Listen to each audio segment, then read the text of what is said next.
Advantages की बात कर रहे थे, तो एडवांटेज में पहला है reduce the selective fading. Selective fading क्यों? क्योंकि जब आप सिलेक्शन करते हैं, इससे पहले में वो आप कैरियर फ्रीक्वेंसी के गिर्द बैंड होता था, अब ये 0 हर्ट्ज के गिर्द लो फ्रीक्वेंसी में, तो लो फ्रीक्वेंसी ट्यूनर और हाई फ्रीक्वेंसी ट्यूनर के डिज़ाइन में फ़र्क होता है, तो लो फ्रीक्वेंसी आसान होता है और उसकी इफ़ेक्ट को रिड्यूस कर लेता है सेलेक्टिव फेडिंग्स की।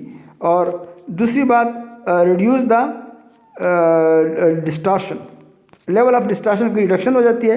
ये क्यों हो जाती है? क्योंकि इससे पहले में आप डायोड इस्तेमाल करते थे, और डायोड ज़रूरी बात है कोई लेवल ऑन ऑफ के लिए रखता है, तो उस वजह से कुछ डिस्टॉर्शन डायोड की वजह से ज़रूर होती है, और वो उसको ऑन ऑफ करने के लिए। और दूसरी वजह selective fading mean low frequency पर सिलेक्शन होती है, तो उसकी वजह से ट्यूनर सिंपल होता है। तो ये दो वजूहत हैं जिसकी वजह से डिस्टॉर्शन में कमी होती है।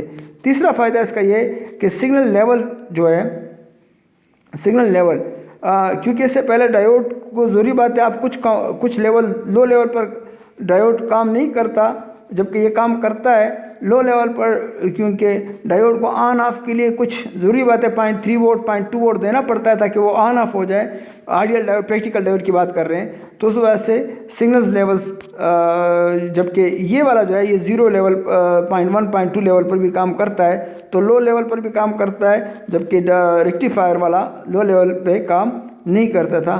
तो ये इसके। और चौथी बात SNR है। चौथी बात है जो इम्प्रूवमेंट है वो यहाँ नहीं आई, वो है SNR, signal to noise ratio improve हो जाता है।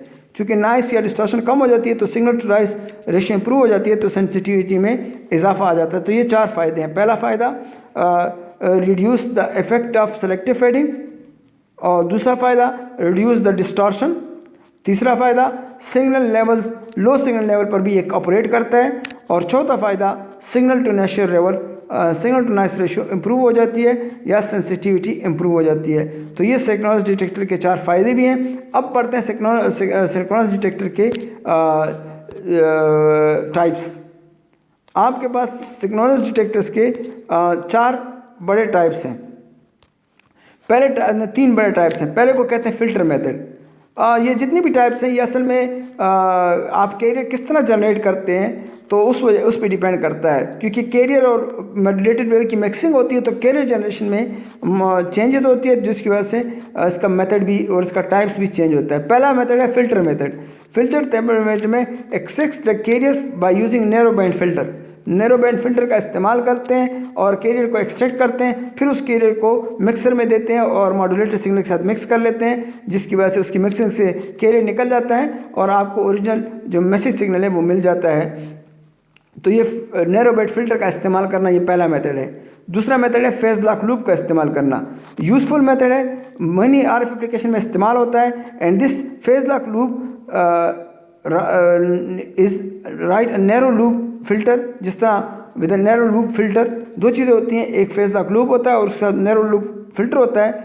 टू लॉक द कैरियर, वो किस लिए इस्तेमाल होता है कि लॉक करे कैरियर को and replicate a signals to exactly same frequency, और उसी सिग्नल्स के साथ जो फ्रीक्वेंसी जनरेट होता है उसके साथ रिप्लिकेट किया जाए, और the signal used by local RC। फिर ये सिग्नल जो होता है जो कैरियर लॉक लूप से हम रिसीव करते हैं, मीन कैरियर सिग्नल्स की बात कर रहा हूँ, कैरियर फ्रीक्वेंसी की बात कर रहा हूँ, ये लोकल सीडर इस्तेमाल करता है और इसको फीड करता है मिक्सर के तौर पर।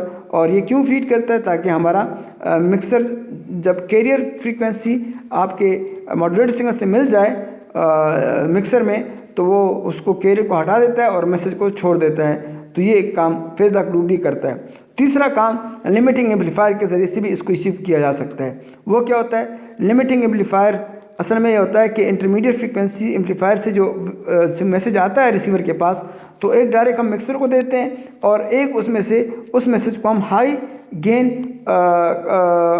एम्पलीफायर में से गुजार देते हैं। हाई गेन वोल्टेज एम्पलीफायर जो होता है उसमें से हम इसको गुजार देते हैं, और जब वो उसमें से गुजर जाती है तो ये हाई गेन वोल्टेज एम्पलीफायर क्या काम कर लेता है? ऑल द मॉड्यूलेशन जो होती है उसको ख़त्म कर देता है, सिर्फ कैरियर को छोड़ देता है। और हमें यही काम करना है। हाई गेन एम्पलीफायर के ज़रिए से हमने इंटरमीडिएट फ्रीक्वेंसी जो हमारे पास मॉड्यूलेटेड सिग्नल आ रहा था उसकी मॉड्यूलेशन हम ख़त्म कर लेते हैं और सिर्फ कैरियर की फ्रीक्वेंसी आ जाती है, और उसको हम फिर मिक्सर को दे देते हैं और उससे जो जनरेटर था उसको लो पास फिल्टर में से गुजार लेते हैं और हमें अपना मैसेज ऑडियो सिग्नल मिल जाता है। तो ये 4 टाइप हैं, एक फेज लॉक लूप, एक फ़िल्टर मेथड और तीसरा लिमिटिंग एम्पलीफायर के ज़रिए से हम अपने limiting high gain limiting amplifier के ज़रिए से हम मॉड्यूलेशंस जो होती हैं या जो वेरिएशन ऑफ एम्पलीट्यूड होता है वो लिमिट कर लेते हैं, सिर्फ कैरियर को छोड़ देते हैं और वो कैरियर मिक्सर को दे देते हैं। और ये भी ज़रिया है एक सिंक्रोनाइज डिटेक्शन को करने के। तो ये 3 टाइप्स हैं, इसको भी देख लें और सिंक्रोनाइज डिटेक्टर भी देख लें और इसको कंपैरिजन भी देख लें। Thanks a lot.